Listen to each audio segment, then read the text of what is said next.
नमस्कार। अधिक मास कथा अध्याय 4। भगवान नारायण नारद मुनि से बोले, हे नारद, अब मैं तुम्हें वो वरुण कथा सुनाता हूँ जो अधिक मास में स्वयं भगवान पुरुषोत्तम के सामने कही थी। यह कथा लोक कल्याण करने वाली, ध्यानपूर्वक सुनो।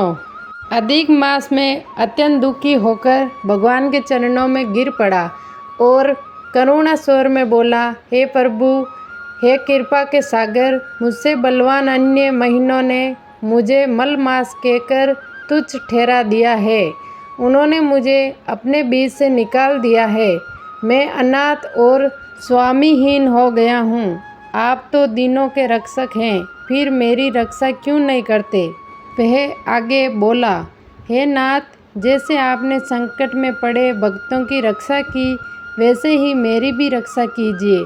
आपने देवकी की रक्षा की, द्रौपदी की लाज बचाई, काली नाग के विष से ग्वालों और गायों को बचाया, जंगल की अग्नि से व्रजवासियों को सुरक्षित किया, जरासंध के बंधन से राजाओं को छुड़ाया और गजराज को ग्रह के मुख से बचाया, तो क्या मैं आपकी शरण में आकर भी अनाथ रह जाऊं? इतना कहकर अधिक मास रोने लगा। उसके नेत्रों से आंसू बहने लगे और वे भगवान के सामने खड़ा खड़ा अपनी व्यथा में डूब गया। भगवान विष्णु यह दृश्य देखकर अत्यंत दयालु हो उठे। उन्होंने स्नेहपूर्वक कहा, हे वत्स, तुम इतने दुखी क्यों हो? तुम्हारे मन में कौन सा कष्ट है? मेरी शरण में आने वाला कभी शोक में नहीं रहता। ये वैकुंठ ऐसा स्थान है जहाँ न दुखी है, न बुढ़ापा है, न मृत्यु का भय है। यहाँ केवल आनंद ही आनंद है। फिर तुम यहाँ आकर भी दुखी क्यों हो? भगवान के ये वचन सुनकर अधिक मास ने कुछ धैर्य धारण किया और गहरी सांस लेते हुए बोला, हे प्रभु, आप सर्वज्ञ हैं, आपके कुछ भी छिपा नहीं है। फिर भी मैं अपनी व्यग्रता कहता हूँ। संसार के सभी काल, क्षण, मुहूर्त, दिन, रात, पक्ष और अन्य मास सबके अपने अपने स्वामी हैं, इसलिए वे सम्मानित हैं। परंतु मेरा कोई नाम नहीं, कोई स्वामी नहीं, कोई स्थान नहीं। इसी कारण सभी मुझे तुच्छ समझते हैं और शुभ कार्यों में मुझे वर्जित कर देते हैं। वे और भी दुखी होकर बोला, लोग मुझे मलमास कहकर अपमानित करते हैं, कहते हैं कि मैं अशुभ हूँ, त्याज्य भी हूँ और सभी कार्यों में बाधा डालने वाला हूँ। इस अपमान में मेरा हृदय टूट गया। अब मुझे जीने की इच्छा नहीं है।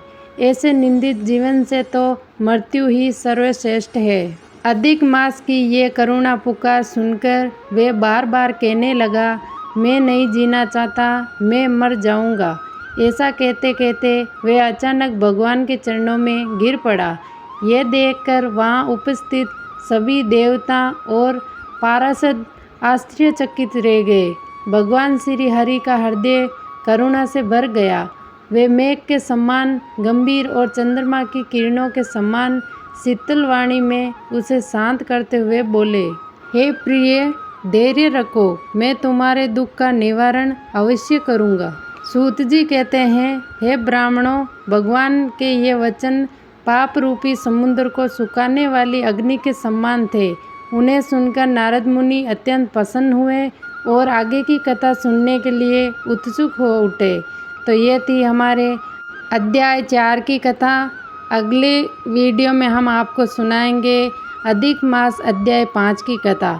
तो वीडियो पसंद आए तो वीडियो को लाइक, शेयर, कमेंट और चैनल ने ज़रूर सब्सक्राइब कीजिएगा जी। धन्यवाद।